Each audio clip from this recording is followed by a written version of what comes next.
بسم الله الرحمن الرحيم. برحب بحضراتكم في سلسلة تصحيح الأخطاء اللغوية في نطق كلمات ومصطلحات الكاراتيه دو. السلسلة دي هتكون ممتدة معانا وممكن يكون معانا درس أو اتنين كل أسبوع بإذن الله. هنتعلم في السلسلة دي إزاي أنطق الكلمة بشكل صحيح وإيه الأخطاء اللي ممكن أقع فيها. في البداية لازم نعرف إن اللغة اليابانية بتتكون من 46 حرف أساسي وليهم 46 صوت، وبتفرع منهم 58 صوت إضافي. يعني إجمالي أصوات اللغة اليابانية حوالي 104 صوت. عندنا 5 حروف متحركين وحرف واحد ساكن، يعني 6 حروف. طيب ال104 صوت دول هيجوا منين؟ باقي الأصوات بتكون عبارة عن حرف واحد ساكن وبعده حرف متحرك. طب ليه قلت حرف واحد ساكن؟ عشان هو الحرف الوحيد الساكن اللي ممكن يجي لوحده. باقي الحروف الساكنة لازم يجي بعدها حرف متحرك. يعني كل حرف ساكن هيكون ليه 5 أصوات تقريبا، والكلمة الواحدة ممكن تتكون من مقطع صوتي واحد أو أكتر. والطريقة اللي بنستخدمها عشان نتعلم قراءة اللغة اليابانية اسمها روماجي، وهنذكر بس الحروف المتحركة اللي هم ال5 والحرف الساكن. باقي الحروف هناخدها وسط الكلمات. الحروف المتحركة هي أ، إي، أو، إيه، أو. نقولهم مع بعض تاني: أ، إي، أو، إيه، أو. والحرف الوحيد الساكن هو حرف إن. إن.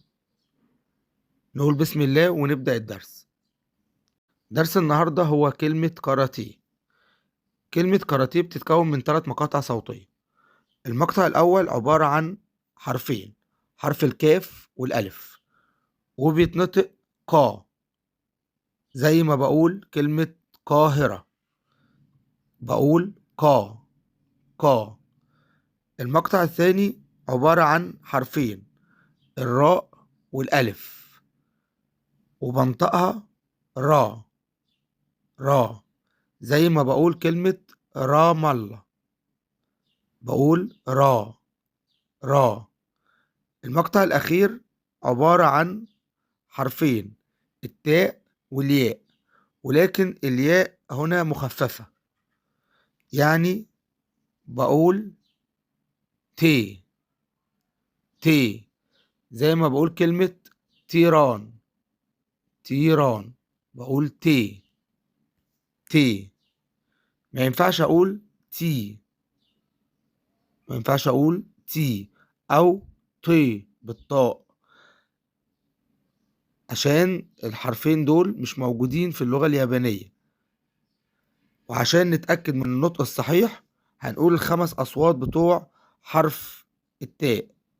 نقولهم مع بعض: تا، تشي، تسو، تي، تو. نقولهم تاني: تا، تشي، تسو، تي، تو. يعني تقريبا مفيش صوت أو حرف اسمه تي في الياباني. أنطق بقى الكلمة على بعضها: كا را تي. نقولها تاني: كا را تي.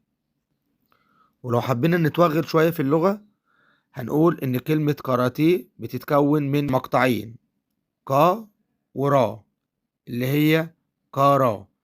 لكن لو حبيت أنطقها لوحدها، كلمة أو المقطعين كا ورا، هقول سورا سورا، بمعنى سماء أو فراغ. والكلمة التانية هي تي، وده مقطع صوتي واحد لكن ليه معنى مستقل. تي بمعنى يد، يبقى كلمة كاراتيه بمعنى اليد الفارغة. كلمة كاراتيه على بعضها بمعنى اليد الفارغة. أشكركم ونتقابل في درس جديد بإذن الله.